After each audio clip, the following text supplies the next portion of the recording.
We provide quick, trustworthy, nonpartisan information on current events. So we have created and designed a digital card stack, like an old-fashioned reporter's notebook that you can flip through really fast. Each card will have a separate fact or a few bullet points on an issue, so you can really easily glean what is the most essential information you should know about this topic.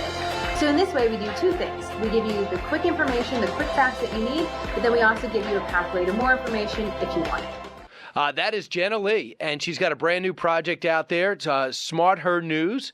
You could follow her at Smart, H-E-R News, or Jenna Lee USA if you just want to get in touch with her directly and see what she's up to, like I want to do. Jenna, welcome back. Thanks, Brian. That was great. I can't believe, I mean, are you a Smarter News user now? Is that what you're trying to tell me? Because if that's the case, then I've already won. You know what? I'm about to become a Smarter News user, but it's good. What a great idea. And I see your website is kind of cool because you let us know what the news is, but until we sign in, we're not welcome. No, that's not true. Anyone can visit Smarter News, but what I've done is created these sort of interactive, almost like index cards that you used, old-fashioned index cards like you used to take, notes on in school. And they flip, so you can flip through the news really fast. You just get the bullet-pointed information, just the facts, nonpartisan, quick, easy. In this time, in this place we're in, there's so much quantity. We need some more clarity. And so that's where Smarter News steps in, if you will. So you know what? You owe a lot to Donald Trump has really brought a lot of quantity. Hey, it's definitely helped on the quantity portion of this. But, well, I don't think it's just the president. I think everyone's guilty of it, actually. Everyone thinks that the more we have, the better. And that's the whole model, right, for digital news, right? The more quantity, the more advertising, the more money can be made. And I'm thinking, let's do the opposite of that. Let's just give you the best of the best, and let's do advertising in a different way so we actually treat the consumer better. Well, that's just the beginning. Right, but here's the other thing, Sabina. You live in Texas now, right? I do, yes. And so you're in the middle. Not only you're looking out for the news came to you.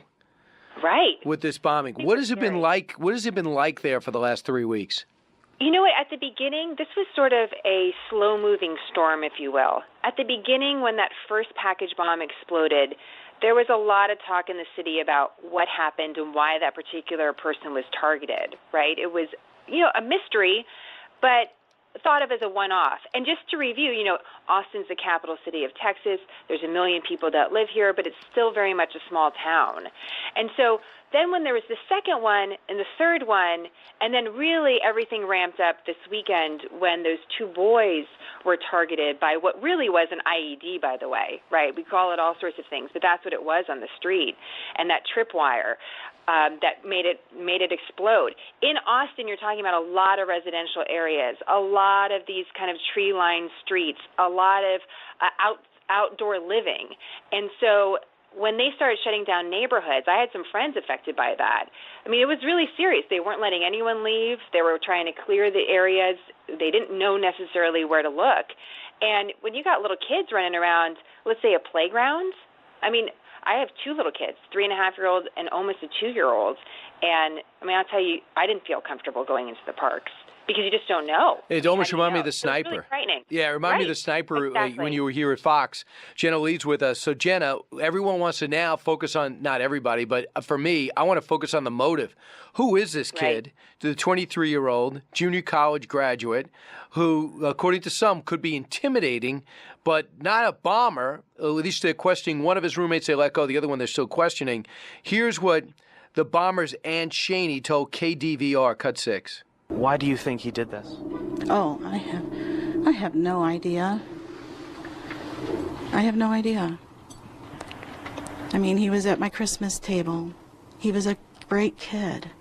He was smart. He was loving. He was kind. I have no idea who this person is. Can you move this story at all? Do you think we know more about who this is?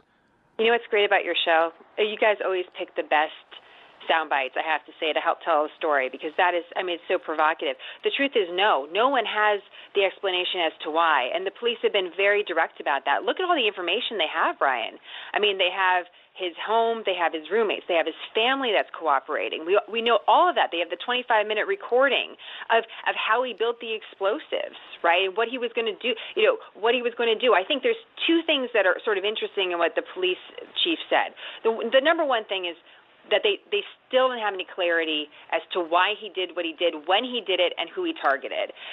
But the other thing is there was an indication, and this was written about in the Austin Statesman, a great local newspaper, that he wasn't done. And I think that's a big question as well. And the police have been clear about that they really want to make sure that everyone's very cautious still about packages in the area. I mean, that's frightening. And if they don't know why or how he was targeting people, then where do you go next?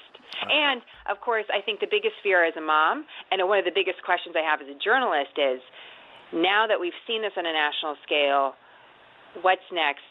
What do we have to ask about copycats? What can we do better security-wise? What can we do to make improvements? Because we know so much of our economy is online sales and the health of that market. I know. And so I see a lot of other storylines coming from that. Absolutely. See, and by the way, just the fact that he could live in a suburban community, in a very tight community, like these houses seem very close together, that he's living with two roommates. This isn't a guy out on a farm.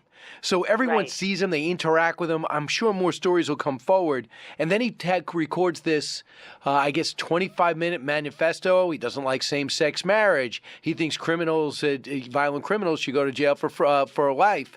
And he also says you should be kind of easy on sexual predators. What does that mean? But I want to give you, there's another perspective on who he might be and the motive. This is Chief Brian Manley, who did a wonderful job. Cut 3. I know everybody is interested in a motive and understanding why, and we are never going to be able to put a ration behind these acts. But what I can tell you, having listened to that recording, he does not at all mention anything about terrorism, nor does he mention anything about hate.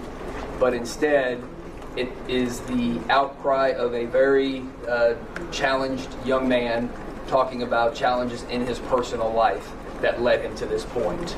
Great. Well, and what are those challenges in his personal life? I'd like to hear a little bit more about that, right? I don't know what that could tell us, but that's a very vague statement. Obviously, a lot of people in their 20s go through challenges, but what was specific towards him? What did he say? I'll be curious, Brian, do you think, the police say they're not releasing the tape, this is an active investigation. I wonder if they will, though. I mean, I wonder at what point they decide that it actually is worthwhile.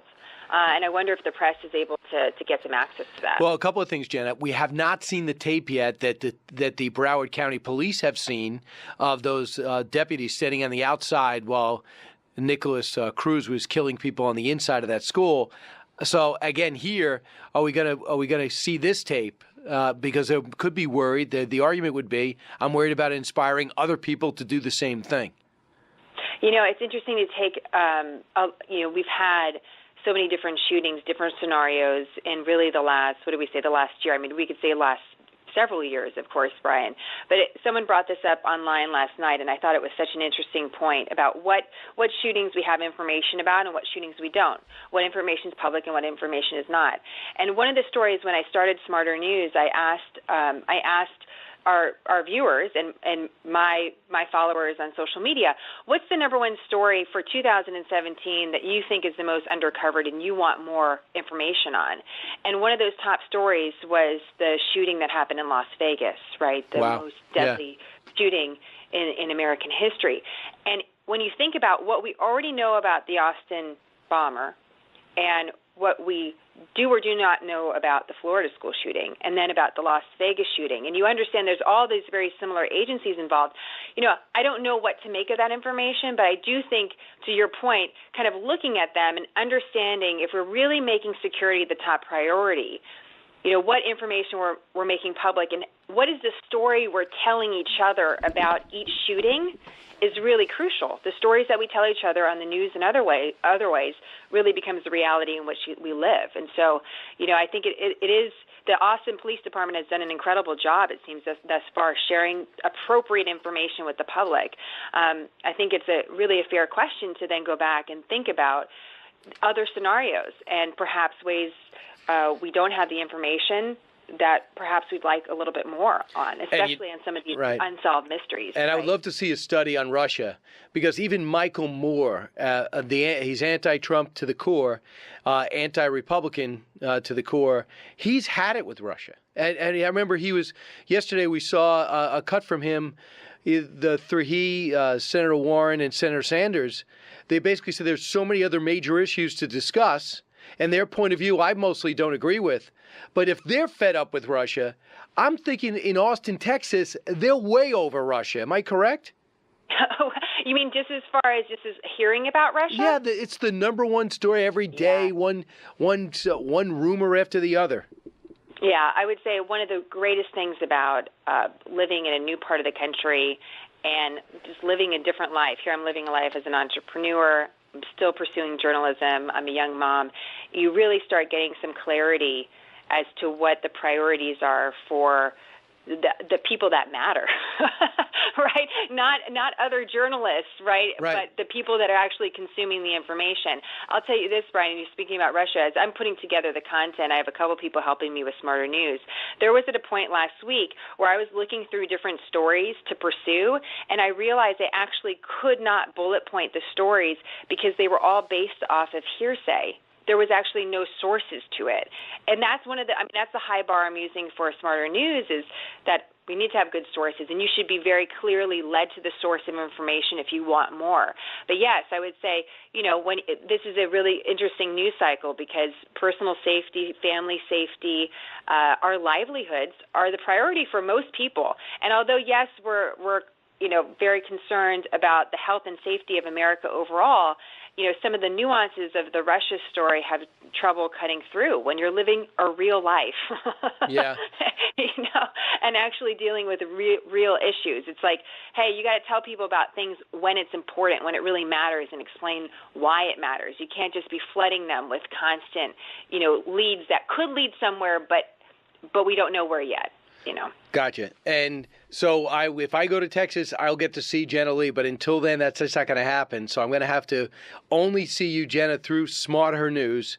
And it's, by the way, #GetSmarter, right? And it's not ER, it's HER.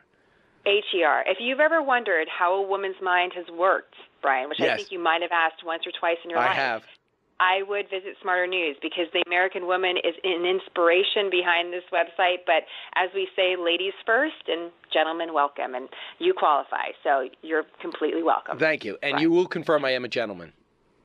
You are. It's that three-piece suit that I think really elevates you to that status. Right. But, you're okay otherwise. And just so you know, I will be spending my weekend with my daughter, which makes me cool, at another soccer tournament in Virginia, which is where I spend most of my time now in the spring. That's awesome. I hope she does great. I know she will. Absolutely. Hey, Jenna, thanks so much. Always great to hear from you, and I'm glad this whole thing is over for the city of Austin. But best of luck with your new project. Thanks, Brian. All right. The great Jenna Lee, 1-866-408-7669. I see every line is jammed except one. So from good job, Jacksonville, to all the way to Vermont, this is the Brian Kilmeade Show.